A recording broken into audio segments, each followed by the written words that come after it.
نحمده ونصلي ونسلم على رسوله الكريم أما بعد فأعوذ بالله من الشيطان الرجيم بسم الله الرحمن الرحيم واتل عليهم نبأ بني آدم بالحق إذ قربا قربانا فتقبل من أحدهما ولم يتقبل من الآخر قال لأقتلنك قال إنما يتقبل الله من المتقين۔ سورۃ المائدہ اس کی آیت نمبر 27 ہے۔ اللہ رب العزت کی ذات نے اس آیت کریمہ میں قربانی کی تاریخ کو بیان فرمایا ہے کہ قربانی کب سے شروع ہوئی ہے، اور قرآن پاک سورۃ حج کے اندر 2-3 مقام پہ اللہ رب العزت نے یہ ارشاد فرمایا کہ قربانی ہر امت میں رہی ہے، تو اس کا آغاز کب ہوا، وہ آغاز اس آیت کریمہ میں اللہ رب العزت نے بیان فرمایا، جس کا پس منظر تفسیر ابن کثیر اور دیگر تفسیر ابن جریر اور تفسیر کبیر اور دیگر تمام تفاسیر میں موجود ہے کہ سیدنا آدم علیہ السلام کی اولاد میں چونکہ افزائش نسل مراد تھی، مقصود تھی، اور زمین کو آباد کرنا مقصد تھا، اور آپ کی اولاد کی کثرت مقصود تھی اس وقت، تو ایک جوڑا صبح پیدا ہوتا اور ایک جوڑا شام کو پیدا ہوتا۔ جو صبح پیدا ہونے والا ہوتا تھا بچی اور بچے کا، اس میں بچی کا نکاح شام والے بچے سے اور صبح والے بچے کا نکاح شام والی بچی سے ہوتا تھا۔ یہ اس وقت جائز تھا، بعد میں یہ حکم شریعت کا ختم ہو گیا، تو نبی کریم صلی اللہ علیہ وسلم نے کو حکم ہوا کہ اس حضرت آدم علیہ السلام کے بیٹوں کے قصے کو آپ لوگوں پر تلاوت کیجئے،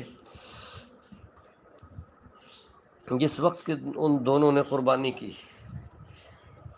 یہاں دو سے مراد حضرت حابیل ہے اور دوسرا بیٹا قابیل تھا حضرت آدم علیہ السلام کا۔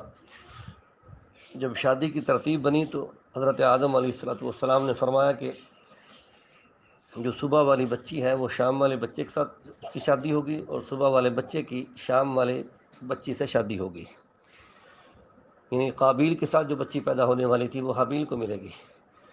تو اس بات پر قابیل وہ اڑ گیا اور کہنے لگا کہ مجھے تو گوارا نہیں ہے، میں اس کے ساتھ خود شادی کروں گا۔ اس کی وجہ بعض حضرات نے یہ لکھی ہے کہ حضرت حابیل کے ساتھ جو بچی پیدا ہونے والی تھی وہ اتنی خوبصورت نہیں تھی، اور قابیل کے ساتھ جو پیدا ہوئی تھی وہ ذرا خوبصورت تھی، تو اس لحاظ سے وہ اس کا متمنی تھا۔ تو حضرت آدم علیہ السلام نے فیصلہ کیا کہ دونوں قربانی کرو، جس کی قربانی قبول ہوگی وہ رشتہ اس کو مل جائے گا۔ تو حضرت حابیل نے دمبا ذبح کر کے رکھا، اور اس وقت کی جو ترتیب تھی کہ اللہ کی طرف سے آسمانی آگ آتی تھی، وہ اس قربانی کو کھا جاتی تھی، قبولیت کی نشانی سمجھی جاتی تھی۔ تو اور قابیل نے چند سٹے جو کے، گندم کے اور باجرے کے جمع کر کے، اور وہ بھی ردی قسم کے تھے، وہ جمع کر کے اس نے رکھ دیے۔ بدنیت تھا، اللہ رب العزت کی ذات نے نیک نیت والے کی قربانی قبول فرمائی، آسمان سے آگ آئی اور حابیل کے دمبے کو جلا گئی، کھا گئی۔ تو اس بات کا یہاں پر ذکر ہے فتقبل من احدہما، تو ان میں سے ایک کی قربانی قبول کر لی گئی، ولم یتقبل من الآخر، دوسرے کی قربانی قبول نہیں کی گئی۔ اب اس بات پر بڑے جو قابیل تھا وہ دشمن بن گیا، کہنے لگا لاقتلنک، میں تجھے ضرور قتل کروں گا، حالانکہ قتل کی کوئی وجہ نہیں ہے۔ تو حابیل صابر آدمی تھا، اس نے گفتگو کا رخ موڑتے ہوئے کہا انما یتقبل اللہ من المتقین، یہ جو آسمانی آگ آ کر جلا گئی ہے اور قبولیت ہوئی ہے، تو اس کی وجہ یہ تھی کہ میرے دل میں اللہ کا ڈر تھا، اللہ کا خوف تھا، تقویٰ تھا، اس تقویٰ کی بنیاد پر اللہ قبول فرماتے ہیں۔ تیرے دل میں وہ نیت تیری درست نہیں تھی، تو تیری نیت کو اللہ نے ظاہر کر دیا، تجھے رسوا کر دیا ہے۔ تو اللہ رب العزت کی ذات نے اس میں 3 چیزیں بیان فرمائی ہیں۔ ایک تو فرمایا کہ کسی کی نیت جو ہے اگر غلط ہوئی تو اس کی قربانی قبول نہیں ہوگی۔ غلط ہونے کا مطلب یہ ہے کہ اللہ کی رضا مقصود نہیں ہے بلکہ گوشت کھانے کی نیت ہے، یا اللہ کی رضا مقصود نہیں ہے دکھاوا نیت ہے، یا اللہ کی رضا مقصود نہیں ہے بلکہ اپنی چودراہٹ جمانے اور اپنے پیسے کو لوگوں پر ظاہر کرنا مقصد ہے کہ میں بڑا امیر ہوں اور اس لیے مہنگی قربانی خریدی۔ تو کوئی بھی نیت اللہ کی رضا سے ہٹ کر کوئی بندہ کرے گا تو اس کی قربانی قبول نہیں ہوگی۔ دوسری بات یہاں سے ظاہر فرمائی کہ قربانی کا آغاز وہ اللہ رب العزت نے حضرت آدم علیہ السلام کے زمانہ سے شروع کروا دیا تھا۔ تیسری بات ظاہر ہوئی کہ قربانی کے جانور جو تھے ان کے لیے متعین نہیں تھے۔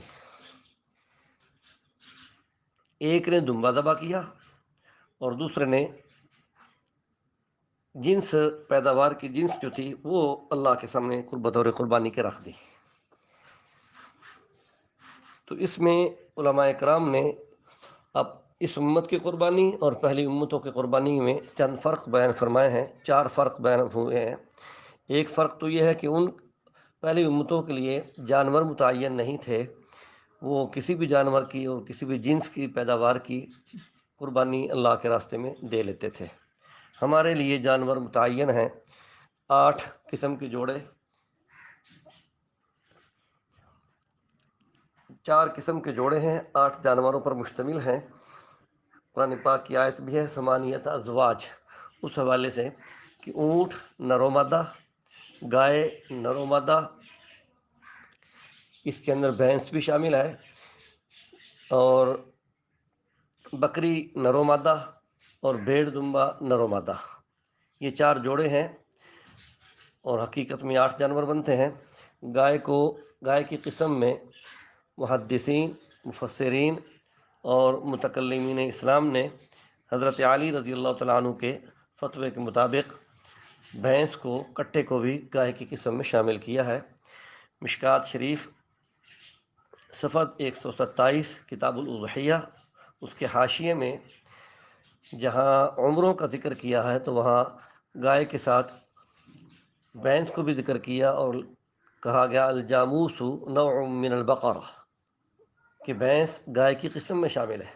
حضرت علی رضی اللہ تعالیٰ عنہ کا جو فتویٰ ہے وہ علامہ عبدالرؤف مناوی نے اپنی کتاب کنوز الحقائق میں نقل کیا، اور علامہ دہلوی نے مسند فردوس دہلوی جلد نمبر 2 صفحہ 202 پہ یہ حدیث ان کی روایت نقل کی خلیفہ راشد سیدنا علی المرتضیٰ کی، کہ جاموس جو ہے، بھینس جو ہے، وہ 7 آدمیوں کی طرف سے قربانی میں کافی ہے۔ اس لحاظ سے بھینس کو گائے کی قسم شمار کیا۔ پیغمبر دو عالم صلی اللہ علیہ وسلم نے چونکہ حکم دیا تھا، ابن ماجہ کے اندر روایت موجود ہے، علیکم بسنتی و سنت الخلفاء الراشدین المہدیین، کہ لازم ہے تم پر میری سنت اور خلفاء راشدین کی سنت۔ تو خلفاء راشدین میں حضرت علی رضی اللہ تعالیٰ عنہ کا نام مبارک شامل ہے، اس لیے ان کی خلیفہ راشد کی اطاعت واجب ہے۔ تو اس میں بھینس کی قربانی بھی وہ اثر صحابی سے ثابت ہے۔ دوسری بات علماء نے لکھی کہ چونکہ آگے امت کا اجماع بھی ہوا، بھینس حضرت عمر کے زمانے سے مدینہ منورہ اور مکہ مکرمہ میں جانا شروع ہوئی تھی، حضرت عثمان کے زمانے میں بھی گئی، اور حضرت علی المرتضیٰ رضی اللہ عنہ کے زمانہ کے اندر بھی بلوچستان مکران کے علاقے سے بھینس سے جاتی رہیں۔ تو حضرت علی رضی اللہ عنہ کا یہ فتویٰ اس لیے بھی معتبر ہے کہ امت کا جمہور کا اجماع اس کے اوپر ثابت ہو چکا ہے، اور امت کا اجماع مستقل دلیل ہے۔ تو اجماع کی تائید اس کو شامل ہے۔ علامہ ابن منذر رحمہ اللہ نے اپنی کتاب الاجماع کے اندر اس کا ذکر کیا کہ بھینس گائے کی قسم میں شامل ہے، تو جو حکم گائے کا ہوگا وہی حکم بھینس کا ہوگا۔ تو یہ جانور اللہ رب العزت نے سنت کے لیے متعین فرمائے ہیں۔ میں 3 حوالے صرف دے دیتا ہوں اہل حدیث حضرات کے، جو اس وقت دوسرا موجودہ اہل حدیث نہیں مانتے بھینس کی قربانی کو، اور پرانے جتنے بھی اہل حدیث تھے وہ سب اس کو مانتے ہیں۔ فتاوی نظیریہ جلد نمبر 3 صفحہ 257، اور 58۔ اس پہ انہوں نے سید نذیر حسین دہلوی جو شیخ الکل ہیں ان کے اندر، انہوں نے تفصیلاً اس پر لکھا ہے، بھینس کو گائے کے ساتھ شامل کر کے اس کی قربانی کو درست قرار دیا۔ اسی طریقے سے فتاوی ثنائیہ جلد نمبر 1، مولانا ثناء اللہ امرتسری چوٹی کے اہل حدیث کے علماء عالم تھے، انہوں نے جلد نمبر 1 صفحہ 803 پر اس کو جائز لکھا، بھینس کی قربانی کو گائے کی طرح درست لکھا۔ تیسرے بڑے عالم ہیں مفتی عبدالستار صاحب دہلی کے، اہل حدیث عالم ہیں، جماعت غرباء اہل حدیث کے امیر تھے۔ فتاوی ستاریہ اس جلد نمبر 3 صفحہ نمبر 2، سوال یہی ہوا کہ کیا بھینس کی قربانی درست ہے؟ تو مفتی عبدالستار اہل حدیث لکھتے ہیں کہ گائے کی طرح بھینس کی قربانی بھی درست ہے۔ ایک حوالہ اور لے لیجئے، فتاوی علماء حدیث جو کئی جلدوں میں ہے، اس کے اندر مولانا اسماعیل سلفی کا اہل حدیث کا تفصیلی مقالہ کٹے کے اوپر، کٹے کی قربانی پر موجود ہے۔ اس نے خوب دلائل دے کر ثابت کیا ہے کہ کٹے کی قربانی درست ہے۔ صفحہ 71 سے لے کر 74 تک 3 صفحے اس نے خوب دلائل سے لکھے ہیں، جلد نمبر 13 صفحہ فتاوی علماء حدیث۔ تو اسی طریقے سے مفتی نعیم الحق ملتانی، یہ اہل حدیث عالم ہے، موجودہ غیر مقلد، اس نے تفصیلی کتاب لکھی ہے بھینس کی قربانی کا تحقیقی جائزہ، 300 صفحے کے اندر کٹے کی مظلومیت پر اس نے کتاب لکھی اور اس کی دلائل کے ساتھ اس کو ثابت کیا ہے کہ اس کی قربانی درست ہے، اور بلکہ یہ بھی لکھا کہ جو اس کی قربانی کو نہیں مانتا وہ بے وقوف ہے اور احمق ہے اور جاہل تک لکھا اس کو۔ تو اہل حدیث علماء خود ہی اس معاملے میں اپنا فیصلہ کر لیں، اللہ ان کو ہدایت عطا فرمائے۔ ہم تو ہدایت کی دعا کریں گے کہ ایک تو خلیفہ راشد کی بات کو نہیں مانتے، نمبر 2 اجماع کو نہیں مانتے، نمبر 3 اپنے علماء کی بات کو بھی نہیں مانتے۔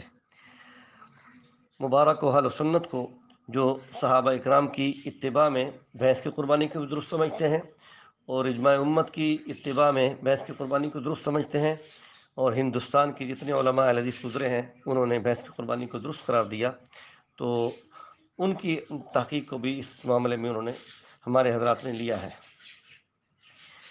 تو پہلا فرق یہ تھا کہ ان کے لیے جانور متعین نہیں تھے، پہلی امتوں کے لیے، ہمارے لیے جانور متعین ہے۔ نمبر 2، ان کے لیے وقت متعین نہیں تھا، دن متعین نہیں تھے، ہمارے لیے دن متعین ہے، وہ سال میں جب چاہتے قربانی کر لیتے۔ ہمارے لیے 3 دن متعین ہیں، 10 ذو الحجہ، 11 ذو الحجہ، 12 ذو الحجہ کی شام تک۔ 3 دنوں کے بعد اگر کسی آدمی کا جانور زندہ رہ جاتا ہے اور اس نے ذبح نہیں کیا تو ہمارے حضرات یہی کہتے ہیں فقہا کہ اس کے لیے اس زندہ جانور کو صدقہ کرنا درست ہے، اب ذبح نہیں کر سکتا، یا اس جانور کو گھر میں رکھ لے، اس کی قیمت صدقہ کر دے۔ ذبح کا جو وقت ہے وہ 12 ذو الحجہ کی شام تک ہے۔ اسی پر صفحہ 128 مشکات شریف میں حضرت علی رضی اللہ تعالیٰ عنہ کا فتویٰ ہے کہ النحر الاضحیٰ یومان بعد یوم النحر، کہ 10ویں کے دن کے بعد 2 دن ہیں اضحیٰ کے قربانی کے، 11 اور 12۔ یہی فتویٰ حضرت عبداللہ ابن عباس کا ہے، المحلہ ابن حزم کے اندر موجود ہے، اور اسی بات کو تیسیر الباری شرح بخاری اہل حدیث عالم کی علامہ وحید الزمان حیدرآبادی کی کتاب ہے غیر مقلد کی، اس نے تیسیر الباری میں لکھا یہی مسئلہ کہ محققین اہل حدیث کے نزدیک 12 کی شام تک قربانی کرنا درست ہے، اس کے بعد درست نہیں ہے۔ اور فوائد سلفیہ انہی کی کتاب ہے، اس کے اندر بھی انہوں نے لکھا کہ تمام اہل حدیث کا جو متفقہ فتویٰ ہے وہ اسی بات پر ہے کہ 12 کی شام تک قربانی کرنا درست ہے۔ اگر کوئی 13 کے دن کو قربانی کرے گا تو وہ درست نہیں ہوگی۔ اللہ اس قوم کو ہدایت عطا فرمائے۔ تیسرا فرق بڑا یہ ہے کہ پہلی امتوں کے لیے نیت ظاہری تھی، اس امت کے لیے نیت کو چھپا دیا گیا کہ ان کے لیے آسمان سے جو بھی چیز آسمان سے آ تھی تو جس کی قربانی کو وہ جلا جاتی اس کی تو قربانی قبول ہو جاتی، اور جس کی قربانی کو آگ آسمانی نہ جلاتی نہ کھاتی اس کی قربانی قبول نہ ہوتی اور وہ سب کے سامنے ذلیل و رسوا ہوتا۔ تو اللہ تعالیٰ نے اس رسوائی سے اس امت کو بچا لیا ہے نبی پاک صلی اللہ علیہ وسلم کی برکت کی وجہ سے، کہ آپ صلی اللہ علیہ وسلم فرماتے ہیں کہ قیامت کا دن ہوگا وَإِنَّهُ لَيَأْتِي يَوْمَ الْقِيَامَةِ بِقُرُونِهَا وَأَشْعَارِهَا وَأَظْلَافِهَا، کہ یہ جانور جو قربانی کا ہم ذبح کرتے ہیں یہ قیامت کے دن اپنے سینگوں، اپنے بالوں اور اپنے کھروں کے ساتھ آئے گا۔ اللہ رب العزت قربانی کرنے والے کے سامنے اس کو ظاہر فرمائیں گے کہ یہ تیرا جانور ہے۔ تو جتنی جس نے خوبصورت قربانی کی ہوگی اسے اتنی خوشی بھی ہوگی۔ آگے اللہ کے نبی فرماتے ہیں وَإِنَّ الدَّمَ لَيَقَعُ مِنَ اللَّهِ بِمَكَانٍ قَبْلَ أَن يَقَعَ بِالْأَرْضِ فَطُيبُوا بِهَا نَفْسَهُ کہ یقیناً قربانی کا خون زمین پر گرنے سے پہلے اللہ کے ہاں قبولیت کے مقام پر پہنچ جاتا ہے۔ اب گردن اور زمین میں کوئی خاص فرق نہیں ہے، اتنا قریب ہوتے ہوئے بھی اللہ کی ذات اس معاملے میں اس امت پر احسان فرماتے ہیں کہ اس کا خون زمین پر گرنے سے پہلے اللہ اس کی قبولیت کا شرف عطا فرما دیتے ہیں، جس کی نیت درست ہوتی ہے۔ تو اس لیے اس امت پر اللہ کی ذات نے مہربانی فرمائی کہ بندے کو اپنی نیت کا خود پتہ ہے یا اللہ کی ذات کو پتہ ہے، تیسرے کسی کو پتہ نہیں ہے۔ اس لیے اس امت کے ساتھ اللہ کا خصوصی احسان اور کرم والا معاملہ ہوا۔ تین بڑے فرق ہو گئے۔ چوتھا بڑا فرق یہ ہے کہ پہلی امتوں کے لیے قربانی کا گوشت کھانا حلال نہیں تھا، اس امت کے لیے قربانی کا گوشت کھانا حلال ہے، حتیٰ کہ حضرت ابراہیم علیہ السلام کا بھی جو دمبا آیا تھا جنت سے اور ذبح ہوا وہ حضرت ابراہیم نے کھایا نہیں ہے، نہ ہی ان کے لیے کھانا درست تھا۔ وہ اللہ کی طرف سے آیا تو ذبح کر کے انہوں نے چھوڑ دیا، جنگل کے درندے اور حیوانات کھا گئے، حضرت ابراہیم نے اس کو نہیں کھایا۔ تفسیر جمل سورۃ الصافات کی تفسیر میں صاحب جمل نے یہ بات نقل فرمائی ہے۔ تو ہمارے نبی حضرت محمد مصطفیٰ صلی اللہ علیہ وسلم کی برکت کی وجہ سے اس امت کے لیے قربانی کا گوشت کھانا حلال ہوا۔ یہ چار تو فرق ہیں بڑے جو اسی آیت سے امت کے علماء نے نکالے ہیں۔ چار ہی قربانی کے قبول ہونے کی شرائط نقل کی ہیں۔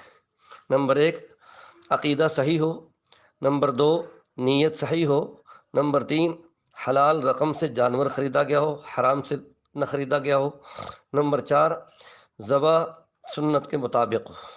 سنت کے مطابق کے اندر 3 باتیں آئیں گی کہ جائز وقت میں ہو، یعنی 10 ذو الحجہ سے لے کر 12 ذو الحجہ کے شام کے اندر اندر ذبح ہو۔ نمبر 2 ذبح سنت کے مطابق کے اندر اس کا 3 رگوں کا کم از کم کٹنا یہ بھی شامل ہے۔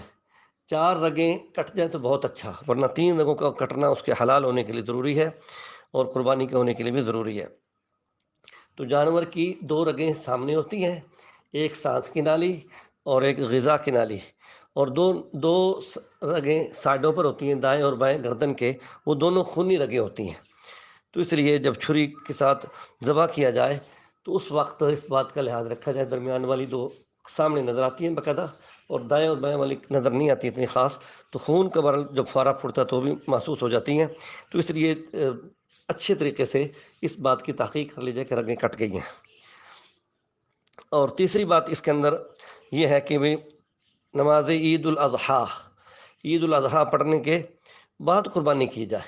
جہاں یہ شرائط پائی جاتی ہیں عید کی، جیسے گاؤں ہے بڑا یا شہر ہے، تو شہر میں اگر کسی جگہ ایک جگہ پر بھی نماز عید پڑھی گئی تو پورے شہر میں نماز عید کی وجہ ادا ہو جانے کی وجہ سے قربانی کا وقت شروع ہو گیا۔ بے شک لوگوں نے ابھی تک اپنی عید کی نماز نہیں بھی پڑھی تب بھی وہ قربانی کر سکتے ہیں کہ نماز عید ایک جگہ پڑھی جا چکی ہے۔ ہمارے فیصل آباد کے اندر 5:25 پر ایک جگہ مثال کے طور پر نماز عید رکھی گئی ہے، چونکہ 5:11 پر شاید عید کے دن سورج طلوع ہو رہا ہے تو 10 منٹ بعد ٹائم شروع ہو رہا ہے اشراق کا، اور وہی چونکہ اشراق تو عید کے دن ہوتی نہیں ہے تو وہی ٹائم عید کی نماز کا رکھا گیا۔ اس لحاظ سے 25 منٹ جب عید کی نماز پڑھی گئی تو 5:30 پر اگر کوئی آدمی قربانی کا جانور ذبح کر لیتا ہے یا 35 منٹ پر 10 منٹ بعد، تو اس کی قربانی درست ہو گئی۔ بے شک نماز وہاں پڑھ لے جہاں 7 بجے عید کی نماز ہو رہی ہے یا 6:30 ہو رہی ہے، تو گھنٹے کے اندر اپنا قربانی کے جانور کاٹ کے تقسیم کر کے وہ جا سکتا ہے۔ یہ مسئلہ تمام شہروں کے لیے درست ہے۔ تو حلال رقم سے خریدا گیا ہو جانور۔ اور چوتھی تو یہ میں نے عرض کی کہ یہ 4 شرطیں ہیں۔ پہلی جو شرط ہے عقیدے کا صحیح ہونا، یہ تو ہر عمل کے لیے ضروری ہے کہ کوئی بھی نیکی ہے تو اس نیکی کے قبول ہونے کے لیے عقیدے کا صحیح ہونا ضروری ہے، عقیدے میں کفر اور شرک نہ پایا جائے، اس کی احتیاط رکھی جائے۔ پیغمبر دو عالم صلی اللہ علیہ وسلم نے ارشاد فرمایا کہ کوئی مسلمان آدمی جب فوت ہوتا ہے تو اس کے جنازے میں 40 آدمی ایسے شریک ہو جائیں، لا یشرکون باللہ شیئا، کہ وہ اللہ کے ذات و صفات میں شریک نہ ٹھہراتے ہوں، تو اللہ ان کی شفاعت کو قبول کر لیتے ہیں اس میت کے حق میں۔ صفحہ 145 پر مشکات شریف میں یہ حدیث پاک موجود ہے کتاب الجنائز میں۔ اس سے معلوم یہ ہوتا ہے کہ جنازہ پڑھنے والوں کا بھی عقیدہ صحیح ہونا ضروری ہے۔ اگر کوئی مشرک شریک ہو گیا جنازے میں جو اللہ کے ذات و صفات میں غیر کو شریک ٹھہراتا تھا، تو اس کی وجہ سے تو اس کی طرف سے جنازہ قبول نہیں ہوگا۔ تو کوئی بھی عمل ہو اس کے لیے عقیدے کا صحیح ہونا ضروری ہے۔ نبی کریم صلی اللہ علیہ وسلم نے بھی اس بات کا لحاظ رکھا، اور آپ کا لحاظ رکھنا تو بہت ہی ضروری تھا، اور آپ ہی امت کے لیے مقتدا ہے۔ مسند امام احمد کی روایت ہے، علامہ ابن کثیر نے سورۃ الحج کی تفسیر میں نقل کیا ہے کہ آپ صلی اللہ علیہ وسلم 2 جانور ذبح کرتے تھے قربانی کے، ایک جانور اپنی طرف سے اور دوسرا جانور آپ صلی اللہ علیہ وسلم ذبح کرتے تھے اپنی امت کی طرف سے، امت کے غرباء کی طرف سے۔ تو اس میں عبارت یہ ہے کہ بھئی یہ جو دوسرا جانور ہے یہ ممن شہد لک بالتوحید، یہ ہر اس امتی کی طرف سے قربانی ہے جو تیری توحید کی گواہی دے۔ تو عقیدے کا لحاظ رکھا ہے، مشرک کی طرف سے اللہ کے رسول نے قربانی نہیں کی۔ اس لیے یہ جو ہمارے ہاں آج کل عقائد شرکیہ پھیلے ہوئے ہیں کہ اللہ کے ذات کے سوا کوئی عالم الغیب نہیں ہے، یہ عقیدہ صحیح ہے۔ اگر اللہ کے سوا کسی نبی اور ولی کو عالم الغیب سمجھتا ہے تو یہ درجہ شرک میں چلا جاتا ہے بندہ۔ اسی طریقے سے تمام اختیارات اللہ کے پاس ہیں، اللہ نے کوئی اختیار کسی نبی ولی کو نہیں دیا، اللہ ہی تمام اختیارات کے مالک ہیں، اور اللہ ہی کے پاس یہ تمام خزانے ہیں۔ تو اللہ جسے چاہتے ہیں جتنا دیتے ہیں، اللہ ہی کے پاس اولاد کے خزانے ہیں، اللہ ہی کے پاس حکومتوں کے خزانے ہیں، ساری خزانے کی مالک اللہ کے ذات ہے۔ وَإِن مِّن شَيْءٍ إِلَّا عِندَنَا خَزَائِنُهُ وَمَا نُنَزِّلُهُ إِلَّا بِقَدَرٍ معلوم، 14واں پارہ سورۃ الحجر، کہ اللہ کے ذات فرماتے ہیں ہمارے پاس ہر چیز کے خزانے ہیں۔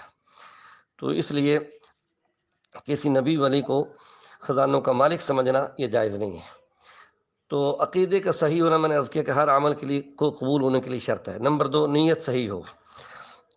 آپ صلی اللہ علیہ وسلم کی ذات گرامی نے انما الاعمال بالنیات حدیث بیان فرما کے، یہ جملہ فرما کے اس میں وضاحت کر دی کہ ہر عمل کا دار و مدار نیت پر ہے۔ اگر نیت صحیح ہے تو عمل بھی صحیح قبول ہو گیا، اگر نیت صحیح نہیں تو عمل قبول نہیں ہوا۔ ترمذی شریف اور معجم طبرانی کبیر کا، معجم کبیر لطبرانی کی حدیث ہے، آپ صلی اللہ علیہ وسلم نے حضرت ابو ہریرہ نقل کرتے ہیں کہ آپ نے حکم دیا تعوذ باللہ من جب الحزن، کہ تم اللہ کی پناہ مانگو غم کے کنویں سے۔ جب کنویں کو کہتے ہیں۔ قالوا یا رسول اللہ وما جب الحزن، صحابہ کرام نے عرض کیا کہ وہ جب الحزن کیا ہے، غم کا کنواں کیا ہے؟ آپ نے فرمایا کہ وادن فی جہنم، جہنم میں ایک وادی ہے۔ پھر آپ نے فرمایا ان جہنم یتعوذ باللہ من شر ذلک الوادی فی کل یوم 400 مرہ، کہ جہنم خود اس وادی سے، اس وادی کے شر سے اللہ کے ذات سے دن کے اندر 400 مرتبہ پناہ مانگتی ہے۔ یلقا فیہ الغرارون، اس کے اندر غرارون ڈالے جائیں گے۔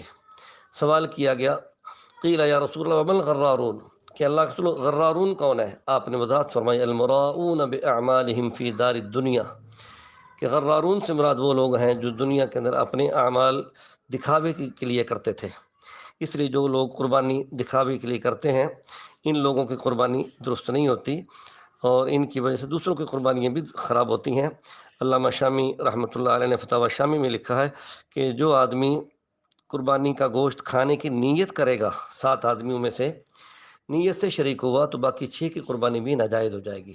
اس لیے ذبح کرنے سے پہلے جانور کے سب ساتھیوں کی نیت ایک دفعہ اور دوبارہ درست کروا لیں کہ بھئی ہم اللہ کے رضا کے لیے قربانی کر رہے ہیں اور اللہ کے رسول کے طریقے کو زندہ کرنے کے لیے کر رہے ہیں۔ قربانی کا گوشت کھانے کی نیت نہیں ہے، قربانی کا گوشت بغیر نیت کی بھی اللہ نے حلال کر دیا ہمارے لیے، اس لیے اس کی نیت کرنے کی ضرورت نہیں، دکھاوے کی نیت بھی نہیں کرنی، اور اس لیے نیت کی درستی ضروری ہے۔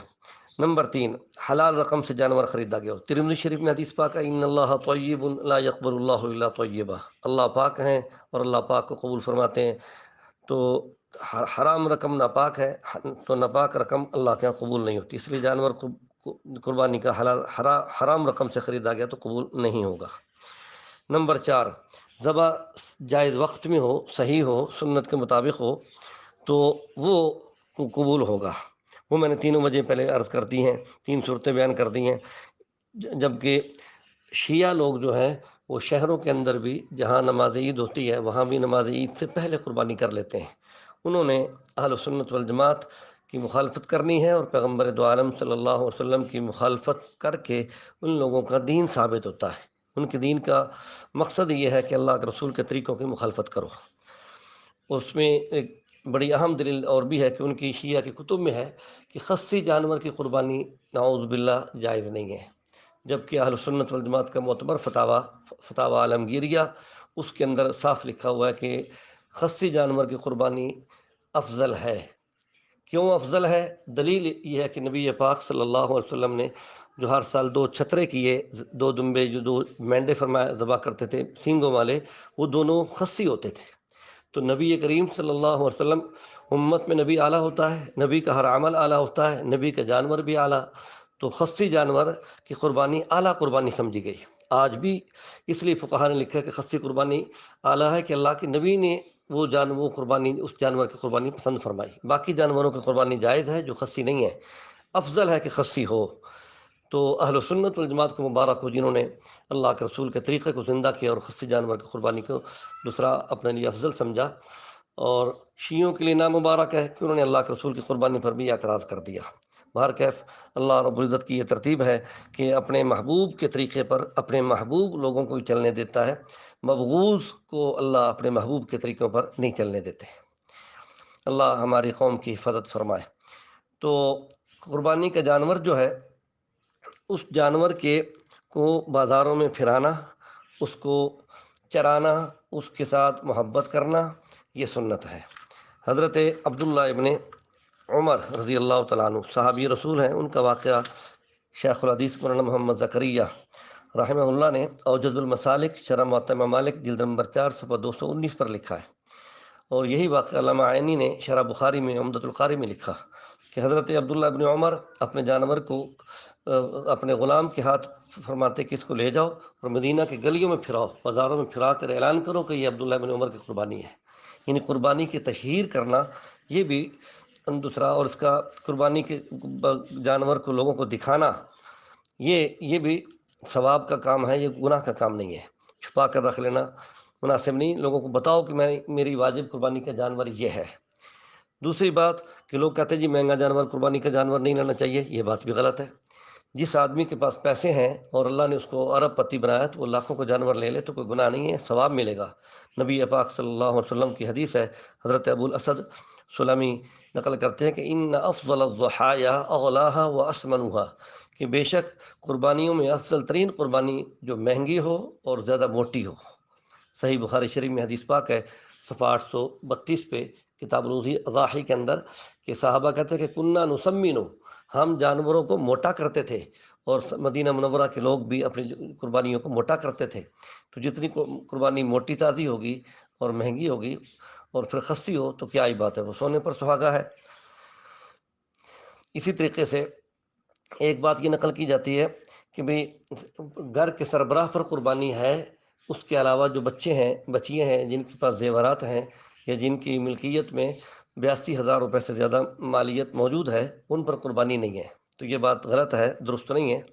حضرت عبداللہ ابن عمر رضی اللہ تعالیٰ عنہ کا فتویٰ نقل کیا ہے شیخ الحدیث مولانا محمد زکریہ رحمہ اللہ نے اوجز المسالک شرح موطا ممالک میں جلد نمبر 4 کے اندر ہی صفحہ 122 پر کہ این یضحی عن کل من فی البیت لشاۃ شاۃ، کہ گھر کے ہر فرد کے اوپر دوسرا ایک بکری واجب ہے قربانی کی، اگر ہر فرد صاحب نصاب ہے، یعنی سربراہ والدہ ہے یا والد ہے، اس کے پاس بھی زیورات ہیں یا اس کے پاس رقم ہے، اور نیچے والے بچوں کے پاس بھی اتنی رقمیں موجود ہیں ان کے اکاؤنٹ میں یا ان کی ملکیت میں جو 82,000 کو پہنچتا ہے، تو ہر بچے پر ہر بچی پر الگ الگ قربانی واجب ہے۔ اس لیے بڑا جانور لے لیں کریں، اس کے ذریعے سے اپنے گھر کے سارے افراد کو کی طرف سے قربانی کریں، یہ کنجوسی نہ کریں اس معاملے میں، اپنی بچوں کی آخرت خراب نہ کریں۔ پھر اس سلسلے میں ہمارے کچھ دوست وہ فرماتے ہیں کہ جی سوال کرتے ہیں کہ کیا جس آدمی کے پاس پیسہ نہیں ہے صاحب حیثیت، تو وہ پھر کیا قرض لے کر لے؟ الجواب، قرض لے کر قربانی کر لے۔ حضرت ملا علی قاری نے مرقات شرح مشکات جلد نمبر 2 صفحہ 271 پر علامہ عینی کے حوالے سے یہ واقعہ نقل کیا کہ علامہ عینی شرح ہدایہ جلد نمبر 4 صفحہ 168 پر البناء میں نقل کرتے ہیں، عن عائشہ رضی اللہ عنہا یا رسول اللہ استدین و اضحی قال نعم و انہ دین مقتضن۔ سید عائشہ نے عرض کیا کہ اللہ کے رسول میں قربانی قرض لے کر لوں؟ تو آپ فرمایا کہ ہاں کر لو، یہ قرض اللہ کی طرف سے ادا کر دیا جائے گا۔ تو قرض لے کر بھی قربانی کرنا درست ہے۔ پھر کچھ ساتھی کہتے ہیں کہ جس صاحب حیثیت اگر قربانی میں ناغہ کر لے تو پھر کیا ہوگا؟ تو قربانی میں ناغہ کرنا صاحب حیثیت کے لیے جائز نہیں ہے، ناغہ کرے گا تو قربانی معاف نہیں ہوگی، اس کو سال کے بعد بھی اس قربانی کے قضاء کے طور پہ چھوٹے جانور کی قیمت صدقہ کرنا واجب ہوگی، معافی نہیں ہے اس کی۔ پیغمبر دو عالم صلی اللہ علیہ وسلم 10 سال مدینہ منورہ میں رہے، تو مدینہ منورہ میں آپ کا عمل مبارک ہر سال قربانی کی ہے۔ اقام رسول اللہ صلی اللہ علیہ وسلم بالمدینۃ 10 سنین یضحی، حضرت عبداللہ ابن عمر کی روایت ہے مشکات شریف میں صفحہ 128 کے اوپر کہ اللہ کے رسول مدینہ منورہ میں 10 سال رہے اور 10 سال ہی آپ قربانی کرتے رہے، کوئی سال ناغہ آپ نے نہیں فرمایا۔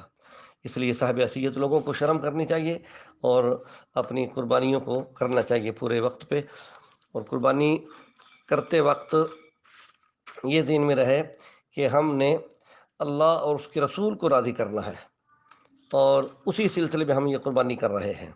اس لیے آپ صلی اللہ علیہ وسلم جب قربانی کا جانور ذبح کرتے تو ذبح کرتے وقت قبلہ روح لٹاتے اسے، تو یہ آیتیں اس وقت پڑھ لیتے تھے، انی وجہت وجہی للذی فطر السماوات والارض علی ملت ابراہیم حنیفا وما انا من المشرکین ان صلاتی ونسکی ومحیای ومماتی للہ رب العالمین لا شریک لہ وبذلک امرت وانا من المسلمین۔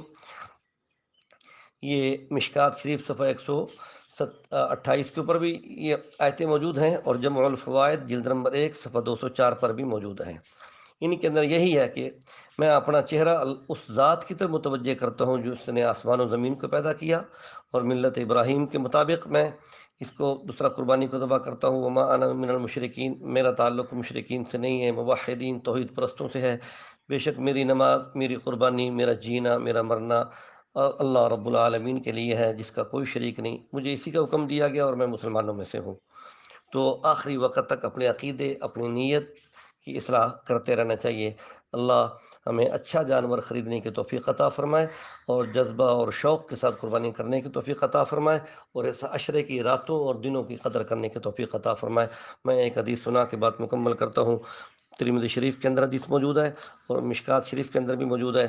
آپ صلی اللہ علیہ وسلم نے اس عشرے کے حوالے سے ارشاد فرمایا تھا کہ یہ عشرہ ایسا عجیب ہے کہ اللہ کی ذات کو جتنی عبادت اس عشرے میں محبوب ہے اتنی کسی اور عشرے میں محبوب نہیں ہے۔ ما من ایام احب الی اللہ ان یتعبد له فیہا من عشر ذی الحجہ، عشرہ ذی الحجہ سے کوئی عشرہ محبوب نہیں ہے جس میں اللہ زیادہ عبادت کا تقاضا کرتے ہوں۔ کیوں؟ وجہ یہ ہے کہ یعدل صیام کل یوم منہا بصیام سنۃ، کہ ان 9 دنوں کا روزہ ذو الحجہ کے ہر روزہ جو ہے وہ پورے سال کے روزوں کے برابر ثواب رکھتا ہے۔ ایک آدمی ذو الحجہ کا ایک روزہ رکھتا ہے، یکم کا، 2 کا، 3 کا، 4 کا، تو دوسرا آدمی پورا سال روزے رکھتا ہے، تو اس پورے سال روزہ رکھنے والے کو جتنا ثواب ملا اتنا ایک روزے کے رکھنے والے کو ثواب ملا۔ پھر آپ صلی اللہ علیہ وسلم نے فرمایا قیام کل لیلۃ منہا بقیام لیلۃ القدر، اور اس میں ہر رات کا قیام، یہ 10 راتیں آ رہی ہیں، ان 10 راتوں کا قیام دوسرا لیلۃ القدر کے قیام کے برابر ہے۔ یہ بھی مشکات شریف صفحہ 128 پر حدیث موجود ہے، اور قرآن پاک میں اللہ نے ان راتوں کی قسمیں اٹھائی ہیں، والفجر ولیال عشر والشفع والوتر، قسم ہے فجر کی، 10ویں ذو الحجہ کی صبح صادق کی، اور قسم ہے 10 راتوں کی، وہ 10 راتیں یہی ہیں، اور قسم ہے شفع کی اور جفت کی، یعنی جفت کی اور طاق کی۔ جفت اور طاق کی سے ایک تو قول یہ ہے کہ انہی راتوں کی قسم اٹھائی کہ ان راتوں میں جو جوڑے آتے ہیں جفت کے 2، 4، 6، 8، 10، ان کی قسمیں اٹھا لی، اور طاق 1، 3، 5، 7، 9، تو یہ انہی راتوں کے اندر جو جفت اور طاق ہے ان کی پھر دوبارہ قسم اٹھائی۔ لیکن یہ تو ہے تاکید، تو بہتر ہے کہ اس کو تاسیس پر محمول کر لیا جائے، کہ اس کا معنی نیا لے لیا جائے۔ حضرت مفتی عاشق علیہ رحمۃ اللہ علیہ فرماتے ہیں کہ دوسرا قول یہ ہے شفع اور وتر سے کہ یہاں نماز کی رکعتوں کی قسمیں اٹھائی ہیں کہ نماز میں جفت بھی ہیں، ظہر کی 4، عصر کی 4، مغرب کی 3۔ تو نماز کی رکعتوں میں جفت اور طاق ہے، تو فرمایا جفت کی قسم اور طاق کی قسم، یعنی نماز کی رکعتوں کی قسم جو جفت ہیں اور طاق ہیں۔ تو اللہ رب العزت اس اشرے کی قدر کرنے کی توفیق عطا فرمائے۔ السلام علیکم ورحمۃ اللہ۔